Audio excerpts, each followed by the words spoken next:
గుహలోకి వెళ్ళాలి. నిత్యం సముద్ర జలాలతో తడిసి ఉండడం వల్ల నాచుపట్టి జారుతూ ఉండే ఆ ప్రాంతంలోకి వెళ్ళడానికి కొంచెం కష్టపడాల్సిందే. అక్కడకు వచ్చిన అనేక మందిలో పలు ప్రమాదాలకు గురైన వాళ్ళు కూడా ఉన్నారు. దానికి తోడు అక్కడ ప్రదేశం కూడా కొండరాలతో నిండుంటుంది.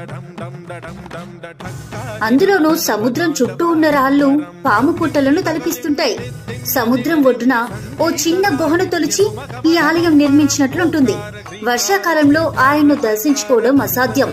వేసవిలో మాత్రమే ఆ గంగాధరుడు దర్శనమిస్తాడు.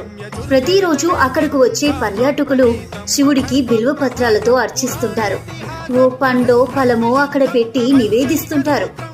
సముద్ర తీరాలలో ఉన్న ఆలయాలలోకెల్లా ఇది అత్యంత ప్రాచీనమైనది, విశిష్టమైనదిగా చెప్తుంటారు. అతి పురాతనమైన పౌరాణిక ప్రాశస్త్యం కలిగిన ఈ ఆలయాన్ని సందర్శించడమే పర్యాటకులు మహద్భాగ్యంగా భావిస్తుంటారు.